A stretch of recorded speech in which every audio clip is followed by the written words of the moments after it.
It's not just a big ceremony. It is a very essential part of the responsibilities of the crown. The royal family of the United Kingdom is no stranger to conflict and intrigue. However, recent events have brought an unexpected conflict to the forefront of the situation. During the time that the family is adjusting to the new dynamics that have arisen as a result of King Charles III's reign, Anne's message sheds light on the profound emotions and the weight of tradition that have contributed to the tension that exists between two of the most prominent women in the royal family. Everyone is taken aback by the final warning that Princess Anne has given, so without further ado, let's get right into its contents. The only daughter of the Queen Princess Anne, who is the only daughter of Queen Elizabeth II, has established a remarkable legacy within the British royal family. Anne, who was born in 1950, is well known for her unconditional commitment, unwavering determination, and straightforward approach. It is likely that she is the member of the royal family who puts in the most effort, as she frequently attends hundreds of events throughout the year.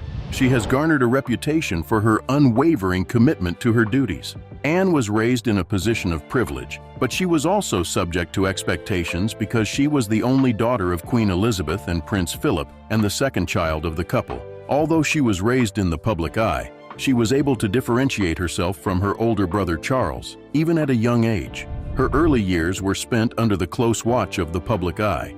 During the time that Charles was being prepared for the throne, Anne was successful in establishing her own path within the monarchy. She was aware of the significance of her position within the political hierarchy of the royal family, despite the fact that she was not directly in line to inherit the throne. One of the most notable areas of focus that Anne has had throughout her time serving the monarchy is charitable work. Anne's contributions to the monarchy are extensive and varied. It was the original close protection officer, so that is a role that I was asked if I'd like to do for this coronation. There are over 200 charitable organizations that she has been involved with, many of which are concerned with issues such as healthcare, animal welfare, and support for the armed forces. Since she became president of Save the Children in 1970, Anne has experienced a lot of travel all over the world. Through the course of her work, she has traveled to some of the most impoverished regions in the world, where she has engaged directly with communities, spoken openly about the challenges they face, and advocated for significant change. More evidence of Anne's dedication to public service is provided by the fact that she has connections in the military. Although she does not serve in a combat role, she is a member of the British Armed Forces and holds several honorary military positions. These positions include Colonel of the Blues and Royals, as well as Commandant-in-Chief of several branches of the Royal Navy and the British Army. More than just a ceremonial affiliation, her military service is active. Her genuine support for the armed forces is demonstrated by the fact that she frequently goes to military events, visits bases, and meets with personnel. Anne has been regarded as one of the more private members of the royal family, despite the fact that she is extremely dedicated to her duties. She has been known to share very few details about her personal life with the media. When it comes to publicity, she takes a straightforward and practical approach. She is known for her straightforward demeanor, and she frequently chooses to prioritize efficiency over spectacle. The situation has recently shifted, however, as everyone is shocked by Princess Anne's final warning. However, more on that will be discussed later. Anne has, in contrast to other members of the royal family, consistently avoided the spotlight of the media and prefers to maintain a low profile. Due to the fact that she takes a realistic approach to royal life, she has garnered a reputation for being grounded and in touch with reality. The sense of duty that Anne possessed is one of the characteristics that best characterizes her contributions to the monarchy. As a child who was raised in a household where public service was regarded as of the utmost importance, she has maintained this value throughout her entire life. Rather than being about fame or recognition, Anne's royal duties are about serving others and taking responsibility for her actions. Her approach is made clear by the fact that she has chosen not to bestow royal titles upon her children, as she desires for them to live lives that are not constrained by the expectations of royalty. The decision that she made was a reflection of her belief that a person's worth or role in society should not be determined by their royal titles. The first marriage of Charles Anne has been supportive of her brother in all aspects of his life, with the exception of the selection of his second companion. But in order to understand why Anne and Camilla are experiencing such a high level of tension, we need to learn more about his first wife. The marriage between Diana Spencer and Charles was one of the royal unions that received the most attention throughout the course of recorded history. Because of the personalities involved and the public's fascination with the couple's highs and lows, Diana and Charles's relationship captivated the world from the very beginning. This was not only due to the fact that it was a royal relationship, but also because of the personalities involved. A noble British family was Diana's family of origin. In addition to being the first in line to succeed to the throne of the United Kingdom, Charles was the eldest son of Queen Elizabeth II. Especially considering that Charles's sister was on board with his decision to marry Diana, it appeared as though their union was destined to be a historical event. The official beginning of Charles and Diana's relationship occurred in 1980, prior to Diana's actual dating. Almost immediately, the general public fell in love with the concept of this pairing. While Diana was only 19 years old, Charles was 12 years her senior and had spent his entire life under the intense scrutiny that came with being the future king. Diana was the youngest of the two individuals. Even though they were of different ages and came from different backgrounds, the British media was eager to cover the developing romance between the two of them. Their engagement was announced in February of 1981, which sparked a significant amount of interest from the media. On the 29th of July in 1981, the royal wedding was a spectacular event that was witnessed by millions of people all over the world. The wedding was hailed as the most memorable occasion of the decade, and it featured a number of moments that seemed to give the impression of a fairy tale union. On the other hand, Anne was unaware of the fact that Charles and Diana were already experiencing a simmering tension behind the scenes. The relationship between Charles and Camilla Parker Bowles was established for a considerable amount of time prior to their marriage. Two of their children, William in 1982 and Harry in 1984, were born during the early years of their marriage. She was deeply committed to raising her sons with a level of warmth and attention that was somewhat unusual in royal circles. Diana embraced motherhood with all of her heart and was deeply committed to accomplishing this. In public with the children, Charles frequently gave the impression of being more reserved, despite the fact that he was committed to his duties and responsibilities. On the other hand, as time went on, the difficulties that they were experiencing in their marriage became more widely known. Diana had a difficult time dealing with the considerable amount of pressure that came with her role as a royal, particularly the persistent scrutiny from the media. The public regarded her as a natural, and the fact that she worked for charitable organizations only served to increase her popularity. Nevertheless, Diana was struggling with her own personal issues, despite the public image she presented. Her struggles with mental health were made worse by the tensions that existed within her marriage, as well as the challenges that she faced in her attempt to fulfill the expectations of the royal family. With a private life that was anything but private, Charles was also under a significant amount of pressure. He had to balance his duties as Prince of Wales with his personal life. His ongoing relationship with Camilla Parker Bowles became an increasingly significant issue in their marriage, which resulted in feelings of resentment and tension between him and Diana. This ultimately led to the couple's separation, which was followed by a divorce a few years later. During a television interview in 1994, Charles publicly admitted that he had been having an affair with Camilla. The divorce between Diana and Charles was finalized in 1996, representing the official conclusion of a marriage that had appeared to be full of promise at one point. Following the divorce, Anne experienced a sense of betrayal from her brother, particularly due to the fact that she had always held Camilla partially responsible for Diana's departure from the monarchy and had recognized Diana's role within the monarchy. Why was Princess Diana such a well-liked figure? The popularity of Princess Diana was a worldwide phenomenon that continues to reverberate even after she has passed away. Diana, who was affectionately referred to as the People's Princess, was admired for her genuine approach to her position within the British royal family, as well as her warmth and compassion. Her influence extended far beyond the United Kingdom, touching millions of people all over the world.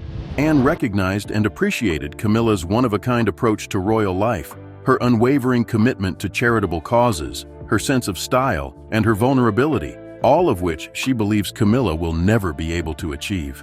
Even though she was only 20 years old at the time, Diana was thrust into the public eye, and she immediately captured the imagination of the general public. Who I often see, and in spite of what Miss Raj and my other teachers may have thought. The combination of her attractiveness, her reserved demeanor, and her young age painted a picture of a typical woman assuming a role that was out of the ordinary. Diana was immediately adored by the British public, who, despite her new royal title, had the perception that she was a figure that they could relate to. The popularity of Diana, on the other hand, was based on a great deal more than her position as a princess or her title. She possessed a one-of-a-kind ability to connect with individuals. Princess Diana made an effort to break down barriers, in contrast to previous royals who were frequently perceived as being distant or formal. In her interactions with people from all walks of life, whether she was meeting world leaders or visiting local communities, she did not shy away from having open conversations with them. It was because of her warmth and kindness that she was so easily relatable. In contrast to Anne's approach, Diana's mode of communication was distinctively personal and forthright, qualities that endeared her to the general public. Although Diana valued and treasured the distinction between the two, Anne's approach was completely different from Diana's. Volunteering for charitable causes was one of the areas in which Diana's popularity was particularly noticeable. The fact that she advocated for causes that were frequently disregarded or stigmatized earned her a reputation. Diana's advocacy for the elimination of landmines was another cause that was very important to her. She became famous for her walk through an active minefield in Angola in 1997, which was done in order to raise awareness about the dangers of unexploded landmines that were left behind in areas that were affected by war. Vital, but until now largely neglected issue. Through her participation, the issue was brought to the attention of people all over the world, which ultimately led to the signing of the Ottawa Treaty, which was intended to prohibit the use of landmines. She did not merely lend her name to a campaign, rather, she engaged in a profound and personal manner, which earned her the respect and admiration of people all over the world. One of the factors that contributed to Diana's popularity was her role as a mother. William and Harry were under her ferocious protection at all times. It was common practice for royal protocol to require that children be raised primarily by nannies or within the confines of palace life. However, Diana desired for her sons to have the opportunity to experience the world outside of the realm of royal life. In addition to taking them to amusement parks and fast food restaurants, she even took them on the London transport system. The ability of Diana to display vulnerability was another factor that contributed to her popularity. Her personal life was fraught with significant difficulties as she navigated the role she played within the royal family. In contrast to what the general public had envisioned, her marriage to Charles was anything but a fairy tale, and as time went on, the strains that were present in their relationship became more apparent. As a result of her willingness to share her experiences, she became even more relatable to people who were dealing with challenges that were comparable to her own, which contributed to the stigmatization of conversations concerning mental health. William and Harry, her sons, have carried on her legacy by continuing her charitable work and by maintaining her approachability. Her legacy will live on through them. However, in addition to the individuals who continue to show their support for Diana even after she has passed away, there is also one member of the royal family, Princess Anne, who will never forget Diana and the contributions she made to the monarchy. Following the passing of Princess Diana in 1997, Charles and Camilla's relationship evolved into a significant and defining chapter in his life. This relationship ultimately resulted in the couple's marriage and marked the beginning of a new phase of history for both of them. The relationship between Charles and Camilla had been through decades of highs and lows, controversy, and finally, acceptance within the royal family and by the British public. However, his sister did not come to terms with the relationship. As Charles prepared for his future role as king, the friendship that had begun as a private friendship eventually developed into a profound companionship between the two of them. During the early 1970s, Charles and Camilla were introduced to one another by friends they shared. Camilla had a reputation for being witty and self-assured during that time period, both of which were qualities that struck Charles as immediately attractive.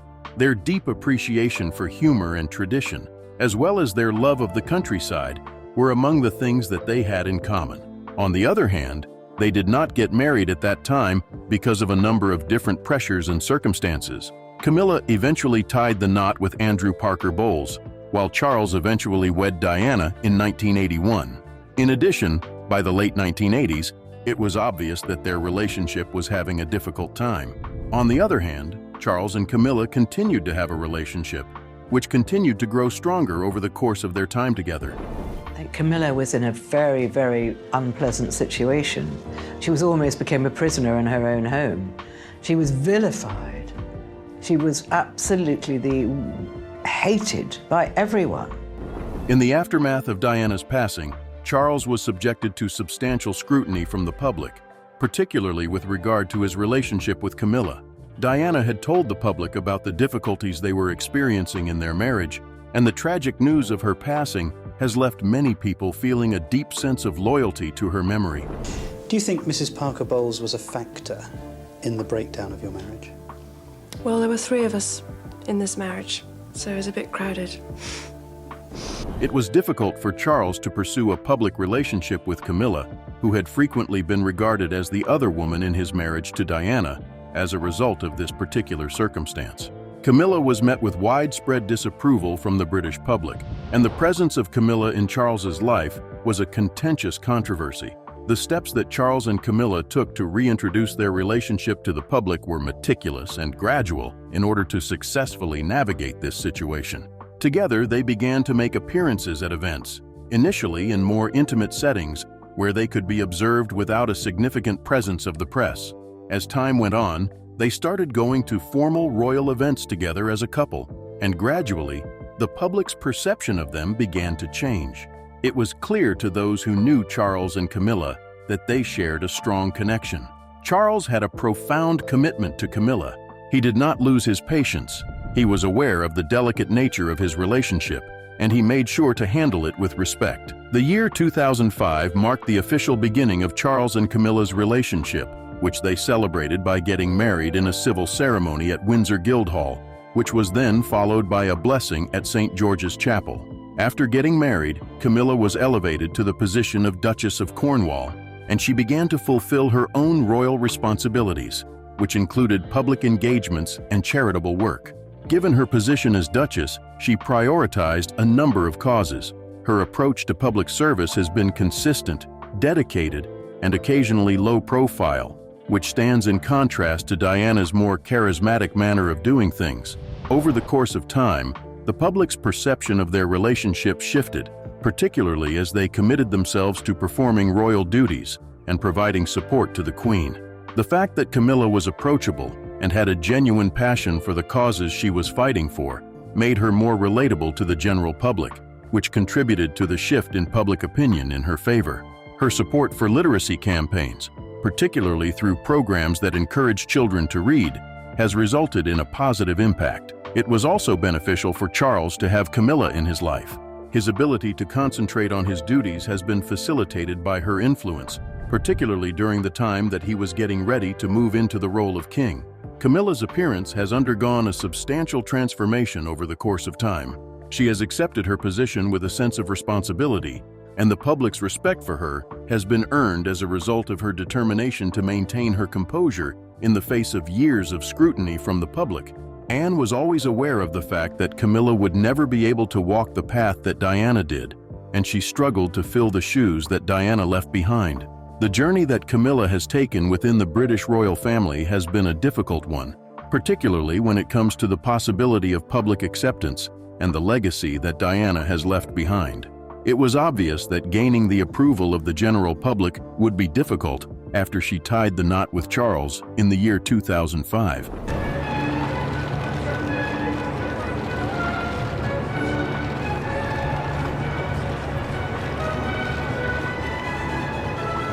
In addition to having a profound and long-lasting effect on the royal family, Diana's influence was also felt all over the world. Her compassion, charisma, and approach that was easy to relate to resulted in a connection with the general public that was unlike anything that had ever been seen before. Due to the fact that Camilla was taking on a role that was so closely associated with Diana's legacy, she was faced with the monumental challenge of attempting to win the acceptance of the general public while still remaining true to who she is. When Camilla was getting married to Charles, she was met with a great deal of skepticism and criticism from the general public. The public will always remember Diana with a great deal of affection, and her legacy has become even more powerful since her untimely death in 1997. Many people regarded her as a representation of compassion and empathy because she had utilized her platform to advocate for a variety of causes, ranging from the awareness of AIDS to its prevention. The Broderick ward of the Middlesex Hospital is the only specially designed AIDS ward in Britain. Today, the hospital reckoned that the princess's visit was worth all the government propaganda put together. Camilla, on the other hand, was frequently regarded as an outsider by the general public and Princess Anne. She was regarded as someone who would never be able to match the warmth and relatability that Diana had brought to the royal family. Camilla was well aware of the difficulties she would have to overcome from the very beginning. She was aware that she would have to contend with constant comparisons to Diana, and that some individuals would have a difficult time accepting her, regardless of the intentions or efforts she put forth. As a response, Camilla decided to cultivate a more subdued approach to her public life. As time went on, she gradually took on additional responsibilities, assisting Charles in his duties and advocating for her own causes, albeit without the same high-profile engagement style that had been characteristic of Diana's approach. Camilla has successfully established herself as a dedicated member of the royal family over the course of time. Her work has been consistent and genuine, and it has resonated with some individuals who recognize her dedication. However, she does not garner nearly the same level of attention as Diana did in the past, despite the fact that she has visited shelters, met with survivors, and consistently supported causes that are personally significant to her. There will never be enough to match the legacy that Diana has left behind and to emerge from her shadow. Diana's sense of style was one of a kind within the royal family, and her capacity to connect with individuals on a personal level contributed to the widespread perception that she was a royal who was profoundly connected to the lives of common people.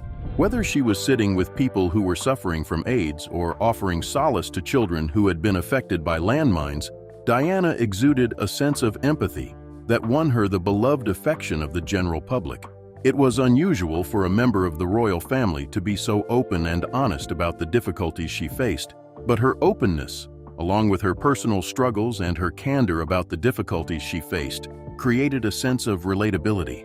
In comparison, Camilla's personality and public image are more reserved, and her understated approach frequently goes unnoticed.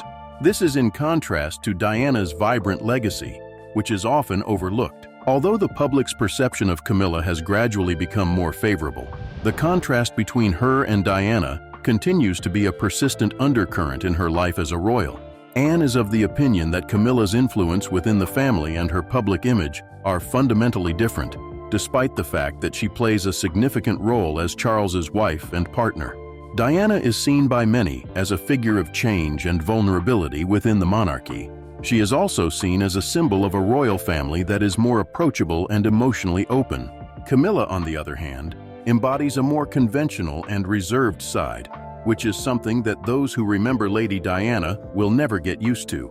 In spite of her unwavering commitment, Camilla's path within the royal family has continued to be fraught with difficulties.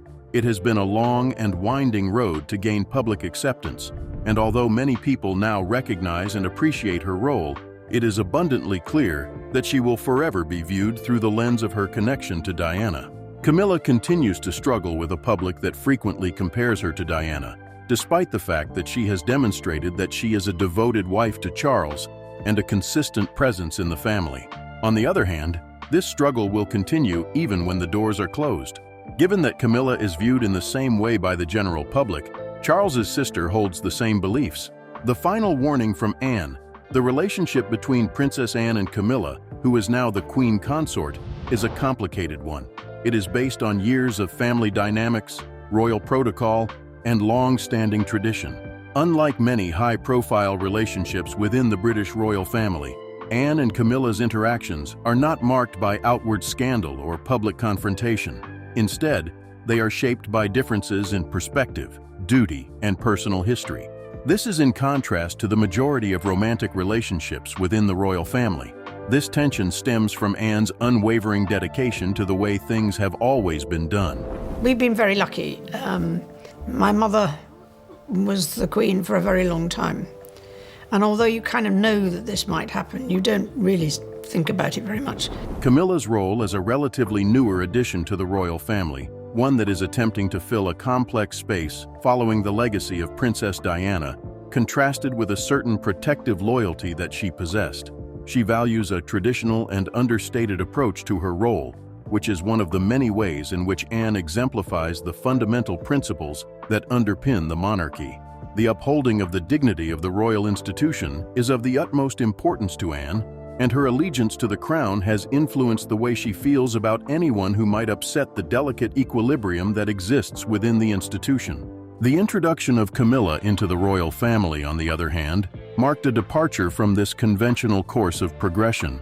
The beginning of her relationship with Charles was fraught with difficulty because it developed during the time that he was married to Diana. Despite the fact that Charles and Diana eventually divorced and Diana passed away in 1997, Camilla's public image continued to be clouded, particularly among those who were Diana's admirers.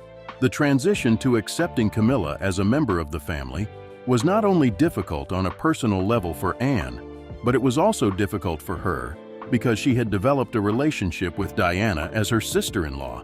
In addition to that, there is the issue of tradition.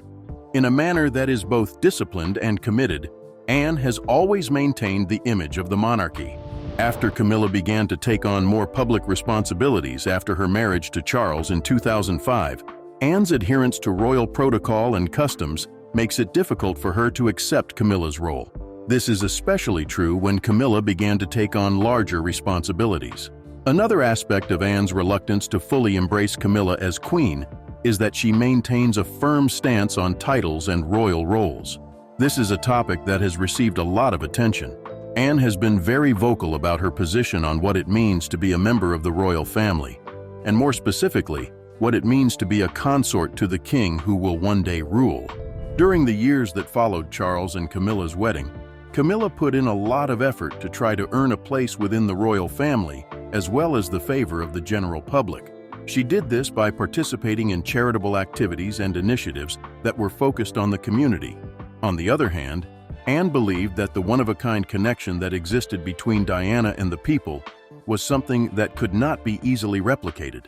During the time that Charles was ascending to the throne, Camilla's role as queen consort also added a new dimension to this dynamic.